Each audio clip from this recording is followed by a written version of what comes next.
The Auto Crafter, new to Minecraft 1.21 and the brains of today's project, a 100% renewable and AFK-able piston farm. So with our goals set higher than and the Bible of today's video in hand, let's create possibly the most cursed Minecraft farm.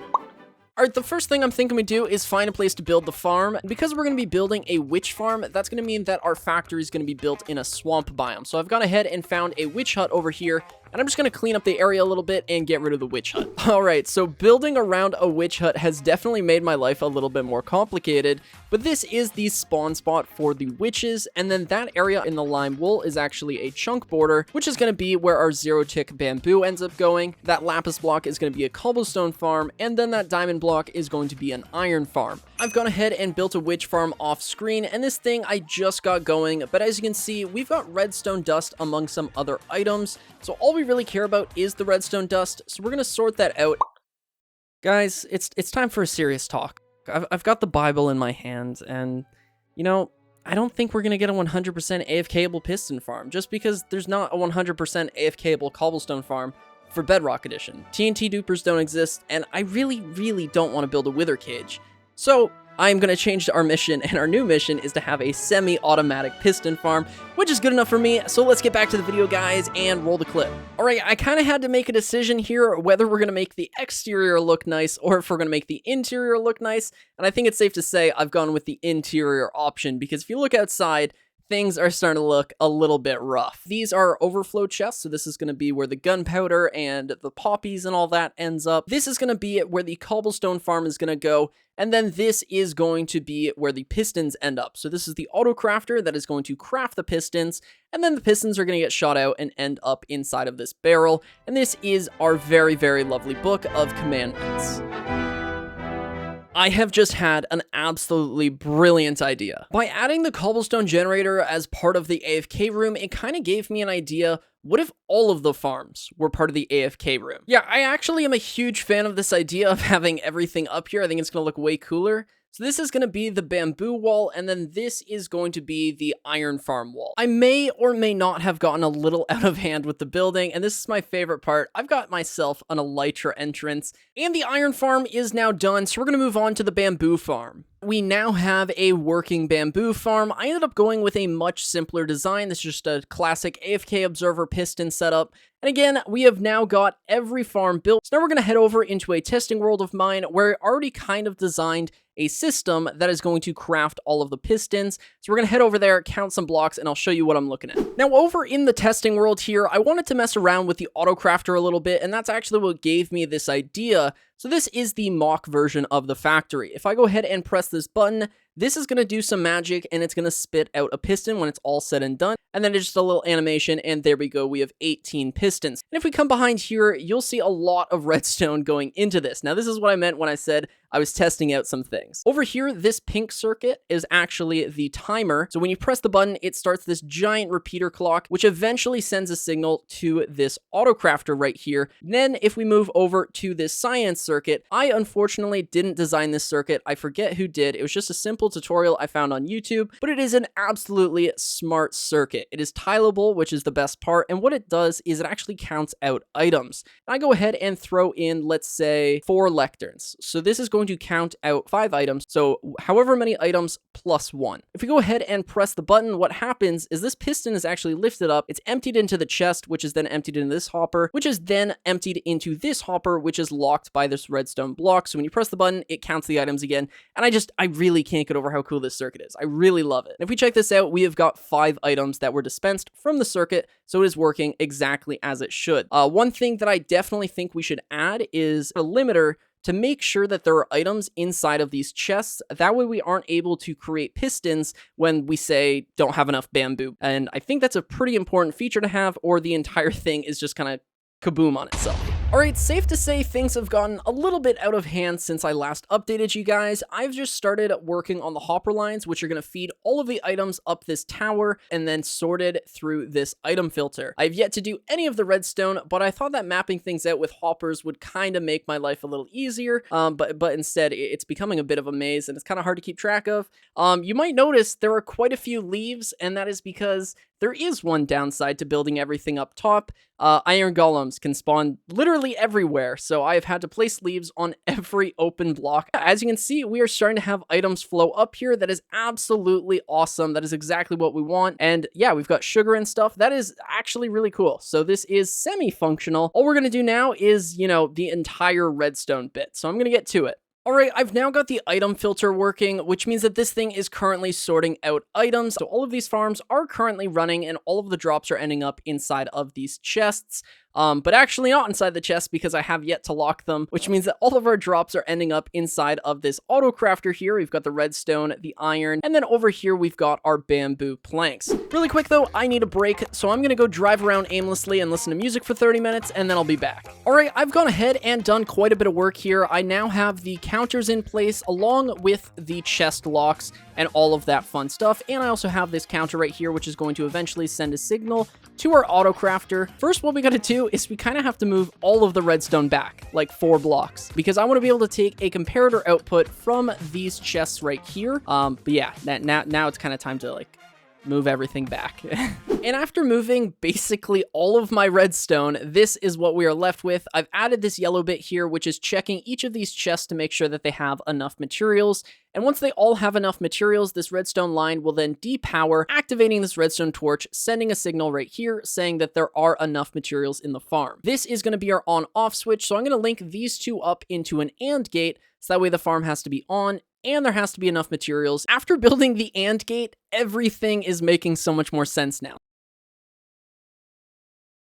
So this is our AND gate right here, so there has to be enough materials and the farm has to be on, and then this torch will come on. The monostable circuit is going to connect to the AND gate. So we're going to connect a monostable circuit to this redstone dust right here. What that's going to do is it's going to send a really quick pulse from this redstone. So this is a solid pulse, and it's going to turn it into a quick 1-tick pulse, which is going to activate this entire contraption. And then what we're going to do is we're going to lock that monostable circuit until that pulse has gone all the way around this timer, and then that signal at this redstone repeater is then going to come back and unlock the monostable circuit. And this is super important because if you don't lock it, then it's all going to get messed up, because locking it allows it to have a solid pulse, run the entire thing, and then come back.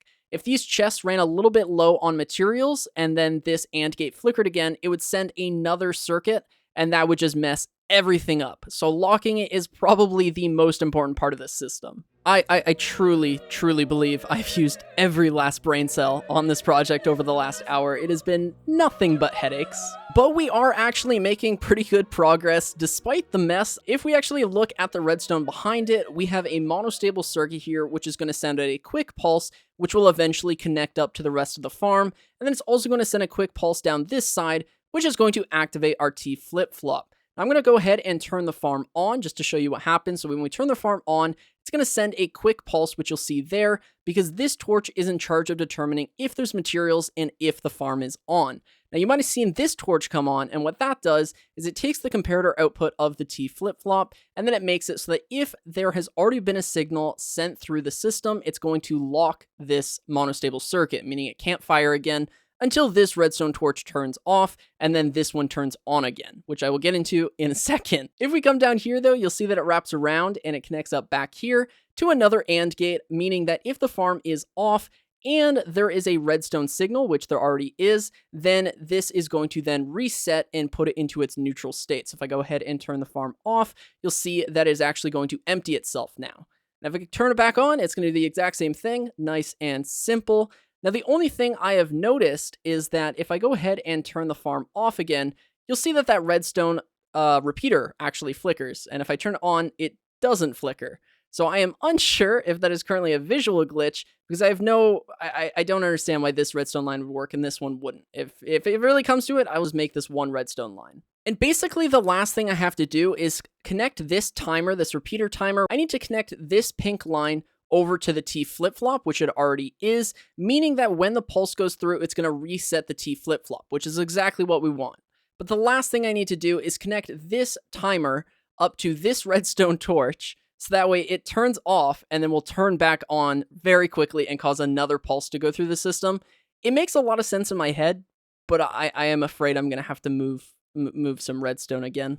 And a little bit of rewiring later, this is where we are at. Now, I will admit, I've been playing Minecraft for the last 8 hours, and things have gotten a little bit messy. But yeah, again, I've been playing Minecraft for the last 8 hours, guys. Give me a break. We're going to move over here now, and I'm going to show you what will happen when there is a pulse. So this is the timer, and once this timer is done and it auto-crafts an item, it's going to send a pulse through the system. So currently the system's on, which is going to turn off that torch right there.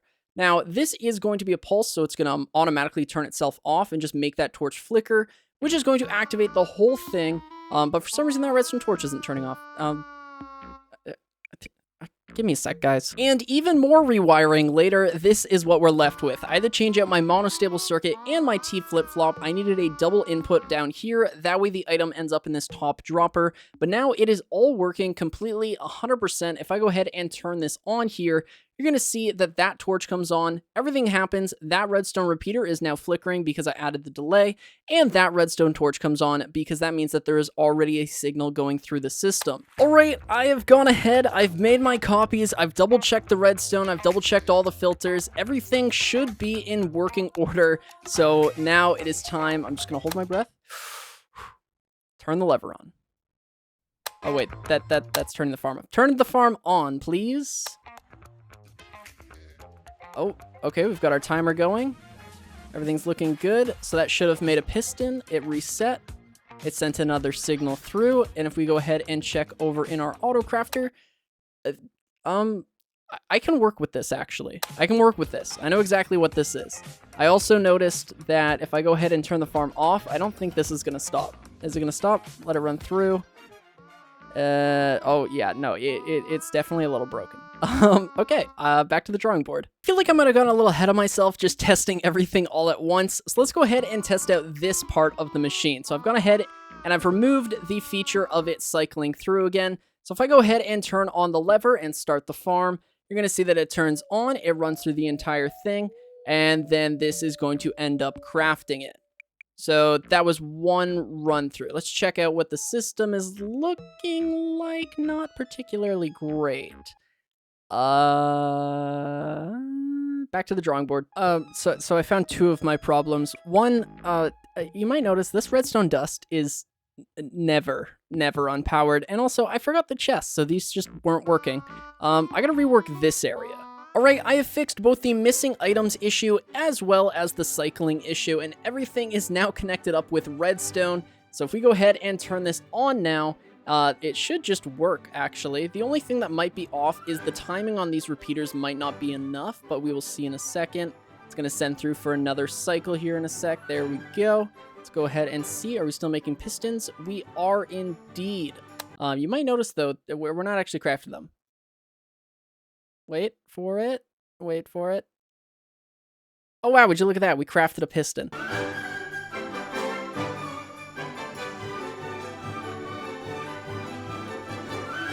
Wow, this thing is actually working. I didn't think that it would work, but, you know, spaghetti redstone lines and everything. Oh, wow, I just made one. But yeah, we have an AFK piston farm now. That is actually really weird. If we just sit here and wait, we'll see another one tick in. There we go. I've lost my purpose in life. I don't know. This was my entire day, guys. I've spent like 10 hours building this. This thing is absolutely idiot proof. I genuinely can't think of a way to break it. So I am actually extremely happy with this. This is a major success, actually. And that's about the whole story. All that work, 10 hours of Minecraft for 14 pistons. Alright, that is going to do it for today's video. I hope you guys enjoyed this new content style. I was trying something new out. I had a lot of fun making it, so I hope you guys enjoyed watching it. And if you did, be sure to subscribe and leave a like. And if you want to download the Piston Factory, then it's on my Discord. I will have this world available for download on my Discord, so go ahead and join that. But yeah, my name is 1UpMC, and we'll catch you guys in the next one.